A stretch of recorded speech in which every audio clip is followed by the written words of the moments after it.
அனைவருக்கும் வணக்கம். இந்த வீடியோவில் நம்ம என்ன பார்க்க போகிறோம் அப்படின்னு பார்த்தீங்கன்னா, இங்கிலீஷ் ஷார்ட்டன் ஜூனியராக இருக்கட்டும் அல்லது இங்கிலீஷ் ஷார்ட்டன் சீனியராக இருக்கட்டும், இந்த ஆடியோ ப்ராப்ளமை மாணவிகள் எப்படி ஓவர் கம் பண்ணுறது, இதை பற்றி தான் நம்ம பார்க்க போகிறோம்.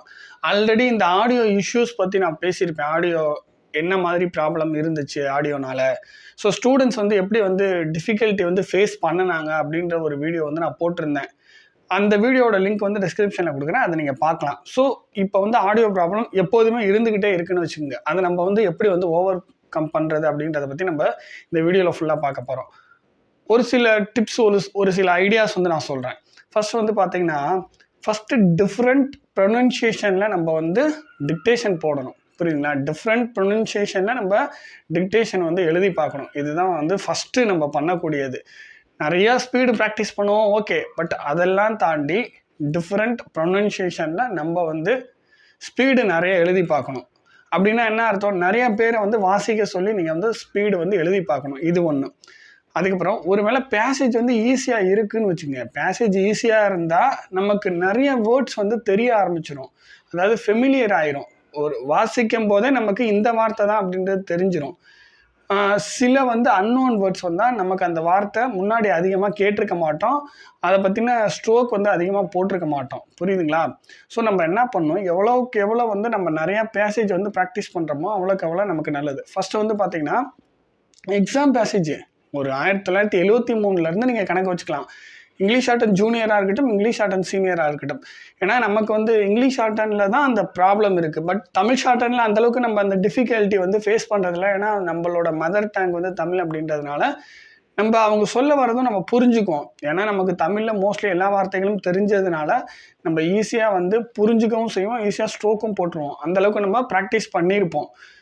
நம்ம சுமாராக ப்ராக்டிஸ் பண்ணியிருந்தா கூட தமிழ் நம்மளால் ஓரளவுக்கு மேனேஜ் பண்ண முடியும். அது மட்டும் இல்லாமல் நம்ம சரியாக ப்ராக்டிஸ் பண்ணலனா கூட நம்ம என்ன பண்ணுவோம், அந்த இடத்துல ஒழுங்காக பெர்ஃபார்மன்ஸ் பண்ணலன்னா நம்ம மேலே தான் மிஸ்டேக் இருக்குது அப்படின்றத நம்ம தமிழ் பொறுத்த வரைக்கும் நம்ம உணர்ந்துருவோம். பட் இங்கிலீஷ் பொறுத்த வரைக்கும் இது வேறு ஒரு லாங்குவேஜில் நம்ம மதர் டங்கையும் தாண்டி இது வேறு ஒரு லாங்குவேஜ்.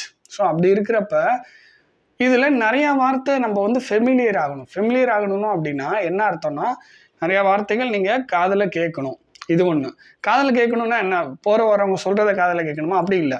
இந்த டிக்டேஷன் நிறையா முறை நம்ம காதில் விழணும். நிறையா முறை ஹார்ட்வேர்ட்ஸ் எழுதி பார்க்கணும். நிறையா முறை பேசேஜ் நிறைய டைம் எழுதி பார்க்கணும். ஸோ அப்படி நிறைய டைம் நம்ம ஹார்ட்வேர்ட்ஸ் எழுதுகிறப்பையோ, லைன் பை லைன் நம்ம பேசேஜ் நிறைய முறை நம்ம எழுதுகிறப்பையோ என்ன ஆகுனா, அந்த வார்த்தையும் நமக்கு என்னன்றது புரிய ஆரம்பிக்கும். புரியுதுங்களா? ஸ்ட்ரோக்கும் நல்லா போட ஆரம்பிப்போம், ஸ்பீடும் பிக்கப் ஆகும். ஸோ நம்ம என்ன பண்ணணும், இப்போ எக்ஸிபிஷன் இந்த மாதிரி வார்த்தைகள்லாம் இங்கிலீஷ் ஷார்ட்டன் சீனியரில் வந்திருந்ததுங்களா? ஸ்டால் இதெல்லாம் வந்திருந்தது. ஸோ இந்த ஸ்டால் எக்ஸிபிஷன்லாம் நம்மளோட 1973 2023 இருக்கக்கூடிய பேசேஜில் இருக்குது. ஓகேங்களா? இருக்குது, கண்டிப்பாக இருக்குது. நான் உங்களுக்கு அதை ப்ரூஃபாகவும் நான் உங்களுக்கு காமிக்கிறேன். கண்டிப்பாக இருக்குது. ஆனால் நம்ம ஏன் அந்த எக்ஸிபிஷன்ற வார்த்தை, அந்த ஸ்டால், இது போன்ற வார்த்தைகள்லாம் நம்மளால் எழுத முடியல அப்படின்னா, நம்ம அதிகமாக கேட்டதில்லை. இப்போ ஃபார் எக்ஸாம்பிள், இப்போ லேடிஸ் அண்ட் ஜென்டில்மேன் இந்த வார்த்தைலாம் அதிகமாக கேட்டிருப்போம். மிஸ்டர் ஸ்பீக்கர் சார் இந்த வார்த்தை அதிகமாக கேட்டிருப்போம். மிஸ்டர் டெப்யூட்டி ஸ்பீக்கர் சார் இதெல்லாம் அதிகமாக கேட்டிருப்போம். அதனால நமக்கு அவங்க சொல்ல வரும்போதே அவங்க லைட்டாக அந்த ப்ரொனன்சியேஷன் சரியில்லைனா கூட, லைட்டாக அந்த வார்த்தைகள் சரியாக ஒரு முழுமையாக காதில் விழுவலைன்னா கூட, கொஞ்சம் அந்த ப்ரொனன்சியேஷன் சரியில்லைனா கூட நம்மளால் அந்த நம்ம ஸ்ட்ரோக் போட முடியும். ஏன்னா அந்த வார்த்தையில் நம்ம ஃபெமிலியர் ஆகிருப்போம், அது நல்லா காதில் கேட்டிருப்போம். ஃபஸ்ட்டு ஸ்டூடெண்ட்ஸ் இப்படி நான் சொல்லும் போது நீங்கள் விஷயத்தை தான் புரிஞ்சுக்கணும். நீங்கள் டக்குன்னு ஒரு மாதிரி கோவப்படக்கூடாது. அதாவது எப்படின்னா, வார்த்தையை காதில் விழுல, ஒழுங்காகவே கேட்கல, நாங்கள் எப்படி எழுதுறது, ஸோ இந்த மாதிரி நினைக்கலாம். பட் சொல்ல வர விஷயத்த புரிஞ்சுக்கிறதுக்கு ட்ரை பண்ணுங்கள். ஏன்னா உங்களுக்காக நான் பேசியிருக்கேன். இந்த மாதிரி வார்த்தை காதில் விழுவில் செகண்ட் கிளாஸ் வாங்குறவங்க எப்படி பாஸ் பண்ண முடியும், செகண்ட் கிளாஸ் வாங்கணும்னு நினச்சிட்டு அதுக்கு தகுந்த மாதிரி ப்ரிப்பேர் பண்ணுறவங்களால எப்படி பாஸ் பண்ண முடியும்லாம் ஸ்டூடெண்ட்ஸ்க்கு நிறையா சப்போர்ட் பண்ணி பேசியிருக்கேன். பட் என்ன அப்படின்னா, இது டோட்டு இந்த மாதிரியே தான் பண்ணிகிட்டு இருக்காங்க, இந்த ஆடியோ சிஸ்டம் இப்படியே தான் இருக்குது அப்படின்னா நம்ம என்ன பண்ண முடியும்? ஸோ தொடர்ச்சியாக நீங்கள் பார்த்துட்டு தான் வரீங்க. ஸோ கிட்டத்தட்ட இந்த மாதிரி தான் இருந்துகிட்டு இருக்கு. இது இப்போ மட்டும் இருந்த ப்ராப்ளமா அப்படின்னு கேட்டிங்கன்னா அதுதான் கிடையாது. நீங்கள் எல்லாம் நினச்சிக்கிறீங்க ஆடியோ சிஸ்டம் வந்ததுனால தான் இந்த ப்ராப்ளம் நினச்சிக்கிறீங்க. அப்படி இல்லை. நாங்கள் எழுதும்போது அதாவது ஒவ்வொருத்தரும் ஒவ்வொரு மாதிரி டிக்டேஷன் போடுவாங்க. ஒவ்வொரு ஹாலில் ஒவ்வொரு மாதிரி டிக்டேஷன் போடுவாங்க. திடீர்னு ஓடுவாங்க, திடீர்னு 7 நிமிஷத்தில் முடிப்பாங்க, 7.25 நிமிஷத்தில் முடிப்பாங்க, 6.45 நிமிஷத்தில் முடிப்பாங்க. இதெல்லாம் நடந்திருக்கு முன்னாடி. ஆனால் அதுக்கெல்லாம் ஆதாரம் இல்லை. இப்போ வந்து ஆடியோ சிஸ்டம் வந்ததுனால அந்த ஆதாரம் உங்களுக்கு கிடைக்கிது. புரியுதுங்களா? நாங்கள் எழுதும்போது அந்த ஆதாரம் இல்லை. ஒரு கிளாஸில் நல்லா டிக்டேஷன் நடந்திருக்கும், இன்னொரு கிளாஸில் சரியாக டிக்டேஷன் நடந்திருக்காரு, வேறு வேறு பர்சன் வந்து வாசிப்பாங்க. ஸோ அப்படி இருக்கப்ப முன்னாடியும் இந்த ப்ராப்ளம் இருந்திருக்கு. ஸோ அதை வந்து ஓவர் கம் பண்ணுறதுக்கு தான் ஆடியோ சிஸ்டம் கொண்டு வந்தாங்க. ஸோ ஆடியோ சிஸ்டம்லேயே அந்த ஸ்பீக்கர் இந்த மாதிரி டிவைஸ்னால ப்ராப்ளம் இருக்குது. ஸோ அப்படின்னா என்ன அர்த்தம்னா, இதை வந்து ரெக்டிஃபை பண்ணுறதுக்கு முயற்சி பண்ணுறாங்க. ஆனால் ஒவ்வொரு சிஸ்டம் கொண்டு வரும்போதும் அந்த ஃபெயிலியர் எப்படியோ வந்துடுது. ஏதோ ஒரு சில இடத்துலையோ இல்லை நிறையா இடத்துலையோ ஃபெயிலியர் வந்துடுது. ஒரு சில இடத்துல நல்லாவும் அமைஞ்சிருது. ஸோ இதை நம்ம தான் வந்து ஓவர் கம் பண்ணி ஆகணும். அவங்ககிட்ட நம்ம நிறைய டைம் கேட்கல, அவங்களும் முயற்சி பண்ணுறாங்க, எல்லாம் பண்ணுறாங்க. பட் ஏதோ ஒரு விதத்தில் மறுபடியும் அந்த ஃபெயிலியர் வந்து அந்த இடத்துல நடந்துகிட்டே இருக்குங்களா? ஸோ இப்போ என்ன பண்ணணும், நம்ம வந்து அதை ஓவர் கம் பண்ணுறதுக்கு தான் ட்ரை பண்ணணும். ஸோ எப்படி இருந்தாலும் இப்போ நீங்கள் எழுதின கிளாஸில் அனைவரும் ஃபெயிலாக போகிறதில்ல. யாரோ ஒருத்தர் 2 பேராவது பாஸ் பண்ணுவாங்க. ஒரு 5 பேர் 10 பேராவது பாஸ் பண்ணுவாங்க. புரியுதுங்களா? ஸோ நீங்கள் எழுதின டிக்டேஷன் தான் அவங்களும் எழுதியிருப்பாங்க. உங்களுக்கு நடந்த ஆடியோ விஷயம் தான் அவங்களுக்கும் நடந்திருக்கும். பட் அப்படி இருந்தும் ஒரு சில பேர் வந்து பாஸ் பண்ணிடுறாங்க. அதற்கு காரணம் என்னன்னு பார்த்தீங்கன்னா, அவங்க நிறைய வார்த்தைகளில் ஃபெமிலியர் ஆயிடுறாங்க. நிறையா வார்த்தை வந்து போட்டு பார்க்குறாங்க. நிறைய டிக்டேஷன் உங்களை விட அதிகமாக பண்ணியிருப்பாங்க. புரியுதுங்களா? நீங்கள் ப்ராக்டிஸ் பண்ணதை விட ஏதோ ஒரு லெவலில் வந்து அதிகமாக அவங்க வந்து இம்ப்ரூவ் ஆகிருப்பாங்க. ஏதோ ஒரு லெவலில் அதிகமாக ப்ராக்டிஸ் பண்ணியிருக்கிறதுனால அவங்க வந்து பாஸ் பண்ணுறாங்க. அதுக்காக ஃபெயில் ஆனவங்களோட திறமையை வந்து குறைவாக மதிப்பிடலை. ஃபெயில் ஆனவங்ககிட்டே அந்த திறமெல்லாம் இருக்குது. பட் அதை விட கொஞ்சம் பெட்டராக வந்து பாஸ் ஆனவங்க கொஞ்சம் பெர்ஃபார்மன்ஸ் பண்ணிடுறாங்க. ஒரு சில பேருக்கு அந்த ஆடியோ டிவைஸில் வந்து எந்த ப்ராப்ளம் இருக்காதனால வேறு சில ரூமில் இருக்கிறவங்க பாஸ் பண்ணாங்க. ஸோ எல்லாமே நடக்குது. பட் நம்ம என்ன பண்ணணும், இதை வந்து ஓவர் கம் பண்ணணும்னா நம்ம தான் ஓவர் கம் பண்ணணும். நம்ம டோட்டுக்கு மெயில் பண்ணலாம், எல்லாமே பண்ணலாம். பட் மறுபடியும் இதே மாதிரி தான் இருந்துக்கிட்டே இருக்கலாம். நீங்களே பார்த்துட்ருக்கீங்க, ஒவ்வொரு முறையும் ஏதோ ஒரு சென்டர்லையோ ஏதோ 10 சென்டர்லையோ 20 சென்டர்லையோ இந்த ப்ராப்ளம் இருந்துக்கிட்டே இருக்கிறதுனால நம்ம என்ன பண்ணோம், நம்ம தான் வந்து அதை ஓவர் கம் பண்ணி ஆகணும். அவங்க முயற்சி எடுப்பாங்க. பட் இருந்தாலும் திருப்பி நான் சொல்கிறேன், நம்ம வந்து முயற்சி பண்ணி ஆகணும். சில பேருக்கு கோவம் வரலாம், நான் 2 வருஷமாக எழுதுறேன், 1 வருஷமாக எழுதுறேன், நான் 5 டைமாக எழுதுறேன், நான் நல்லா தான் எஃபர்ட் போடுறேன்னு நினைக்கலாம். இல்லைன்னு சொல்ல, பட் சுச்சுவேஷன் அந்த மாதிரி அமைஞ்சிருது. இதை நம்ம வந்து ஓவர் கம் பண்ணி ஆகணும். இது இப்படி தான் இருக்குன்றது தெரிஞ்சிருச்சு. அப்போ இருந்து இப்படி தான் இருக்குது. ஆடியோ சிஸ்டம்க்கு முன்னாடியும் ஒரு சில ஹாலில் வந்து இதெல்லாம் ஃபேஸ் பண்ணியிருக்கோம். நான் எழுதினப்போ இதெல்லாம் ஃபேஸ் பண்ணியிருக்கேன். புரியுதுங்களா? ஸோ நான் என்ன சொல்ல வரேன்னா, இதை நம்ம ஓவர் கம் பண்ணணும், அவ்வளோதான். இதுதான் விஷயம். ஆடியோ ஃபெயிலியர் ஆகிட்டு போகுது. ஸோ ஒரு சில வார்த்தைகள் காதில் விழுவாமல் போயிட்டு போகுது. இதை வந்து நம்ம ஓவர் கம் பண்ணணும். புரியுதுங்களா? இப்போ ஸ்டால்ன்ற வார்த்தையோ எக்ஸிபிஷன்ற வார்த்தையோ உங்களுக்கு சரியாக புரியல, காதில் விழுவலன்றப்ப உங்களுக்கு அந்த எக்ஸிபிஷன்ற வார்த்தை 10 இடத்துல 15 இடத்துல வந்திருக்கு அப்படின்னா, நீங்கள் ஒரே மாதிரி ஸ்பெல்லிங் மிஸ்டேக் பண்ணியிருக்கீங்கன்னா 10 இடத்துல வந்திருக்குன்னா உங்களுக்கு ஒரு மிஸ்டேக் தான் ரூல் படி குறைக்கணும். அதையும் நீங்கள் தெரிஞ்சுக்கணும். இப்போ எக்ஸிபிஷன்ற வார்த்தை 10 இடத்துல 15 இடத்துல வந்திருக்குன்னா நீங்கள் ஒரே மாதிரியான ஸ்பெல்லிங் மிஸ்டேக்கை அந்த 15 இடத்துல நீங்கள் பண்ணியிருக்கீங்கன்னா 1 மார்க் தான் ரூல் படி குறைக்கணும். அதையும் நீங்கள் புரிஞ்சுக்குங்க. புரியுதுங்களா? சப்போஸ் உங்களுக்கு அந்த 15 இடத்துலையும் 15 மார்க்கு உங்களுக்கு குறைச்சிருக்காங்க, அல்லது 15 1/2 மார்க் 7.5 மார்க் குறைச்சிருக்காங்கன்னா நீங்கள் அதுக்கப்புறம் ரீவால்யூஷன் போடலாம். ரீவால்யூஷன்லேயும் ஷார்ட் அண்ட் கேண்டிடேட்ஸ் வந்து பாஸ் பண்ணியிருக்காங்க. அதையும் நீங்கள் தெரிஞ்சுக்கணும். புரியுதுங்களா? ஸோ நான் என்ன சொல்ல வரேன்னா, அந்த மாதிரி வந்து காதில் விழாத வார்த்தை, சரியாக புரியாத வார்த்தையை நீங்கள் விட்டுட்டிங்கன்னா ஒரு 20 வார்த்தை போயிடும்னு வச்சுக்கோங்க. மீதி இருக்குல்ல, கிட்டத்தட்ட ஒரு 55 மிஸ்டேக்ஸ் எடுத்தால் நம்ம பாஸ். புரியுதுங்களா? கிட்டத்தட்ட ஒரு 55 மிஸ்டேக்ஸ் வரைக்கும் போகலாம். அது வரைக்கும் இருந்தால் அது தமிழ் ஷார்ட் ஹேண்டாக இருக்கட்டும், இங்கிலீஷ் ஷார்ட் ஹேண்டாக இருக்கட்டும், English short hand junior senior எதாக இருந்தாலும் கிட்டத்தட்ட ஒரு 55 மிஸ்டேக்ஸ்குள்ளே இருந்தால் பாஸ். நம்ம என்ன பண்ணோம், அந்த 55 மிஸ்டேக்ஸ்குள்ளே வரணும். 20 மிஸ்டேக்கு அந்த மாதிரி ஆயிடுச்சு உங்களுக்கு. சரியாக வார்த்தைகள் புரியல, வார்த்தைகள் காதில் விழுவலன்னு 20 வார்த்தை அப்படி போனால் கூட நமக்கு இன்னும் 35 மிஸ்டேக் இருக்குது. அந்த 20 மிஸ்டேக்கை நீங்கள் கழிச்சுக்கிட்டீங்கன்னா கூட மீதி ஒரு 35 மிஸ்டேக் நீங்கள் வரலாம். ஸோ வந்தால் கூட செகண்ட் கிளாஸில் நமக்கு பாஸ் பண்ணிடலாம். ஸோ நம்ம என்ன பண்ணுறோன்னா, ஒரு சில இடத்துல நமக்கு சரியாக புரியாதப்பையோ காதில் விழாதப்பையோ நம்ம என்ன பண்ணுறோம், அந்த இடத்துல மைண்டு அந்த மனசை விட்டுறோம். அந்த கான்ஃபிடென்ஸ் வந்து நம்மளுக்கு போயிடுது. ஸோ அது இல்லாமல் அந்த விட்ட வார்த்தைகள், சரியாக புரியாத வார்த்தைகள் அதெல்லாம் தவிர்த்து மீதி எல்லா இடத்துலையும் நம்ம கரெக்டாக பெர்ஃபார்மன்ஸ் முடிஞ்ச வரைக்கும் பண்ணுறதுக்கு தான் ட்ரை பண்ணணும். அப்படி ட்ரை பண்ணால் தான் நம்மளால் வந்து பாஸ் பண்ண முடியும். இது ஒரு விஷயம். புரியுதுங்களா?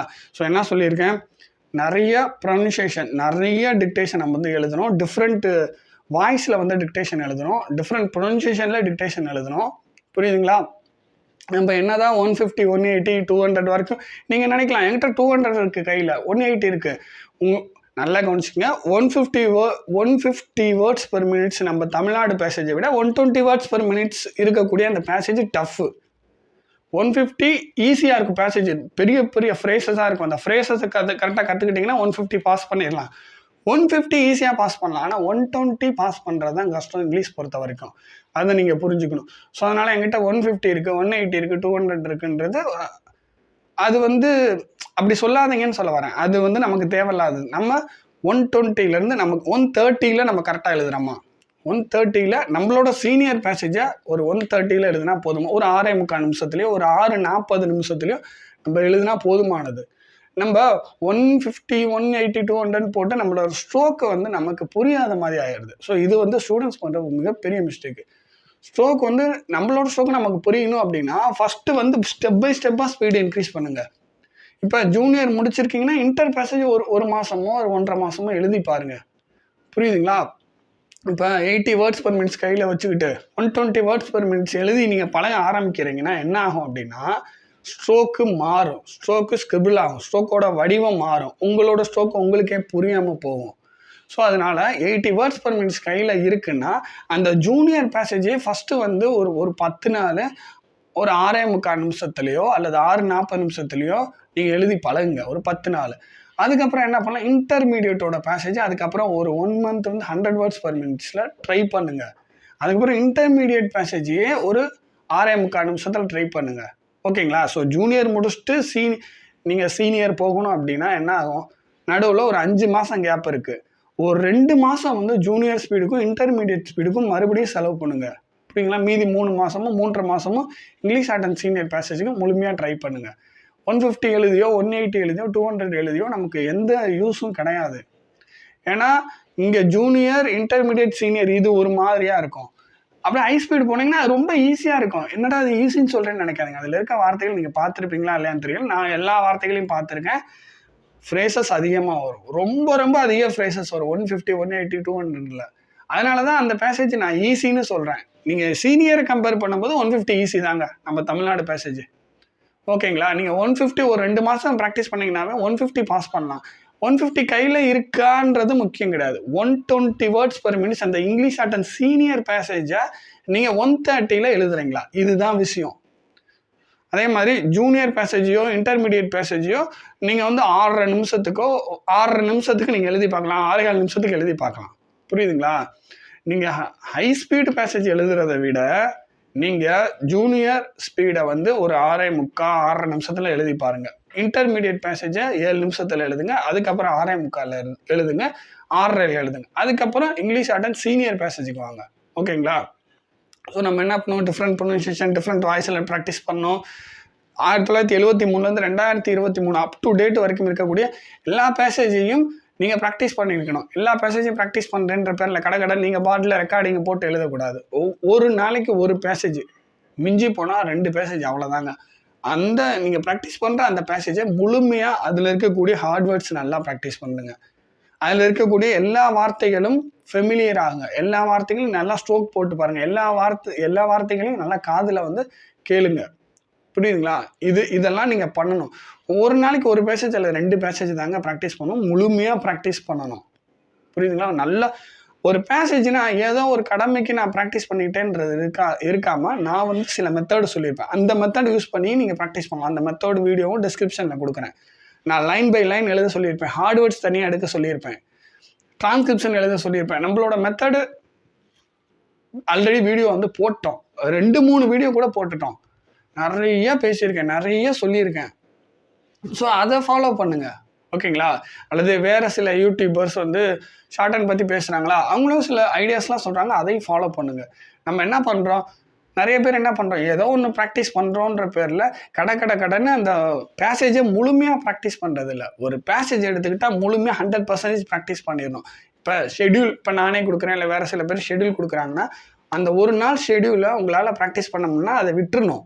அடுத்த நாள் என்ன ஷெட்யூலோ அதை ஃபாலோ பண்ணணும். புரியுதுங்களா? நம்ம என்ன பண்ணுவோம், முன்னாடி நாள் விட்டுட்டோன்றதை மைண்டு டிஸ்டர்பன்ஸ் ஆயிரும். முன்னாடி நாள் விட்டுட்டோன்னு சொல்லிட்டு 2 பேசேஜ் 3 பேசேஜ்னு சேர்த்து வச்சு ப்ராக்டிஸ் பண்ணுவோம். அங்கே தப்பு நடந்துருது.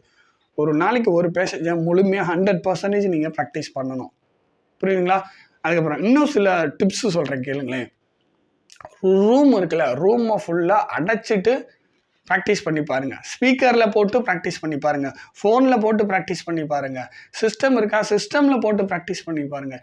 டிஃப்ரெண்ட் டிவைஸில் ப்ராக்டிஸ் பண்ணி பாருங்கள். ரூமை நல்லா க்ளோஸ்டாக வச்சுட்டு ப்ராக்டிஸ் பண்ணி பாருங்கள். ஃபேனை நிறுத்திட்டு ப்ராக்டிஸ் பண்ணி பாருங்கள். ஃபேனை போட்டு ப்ராக்டிஸ் பண்ணி பாருங்கள்.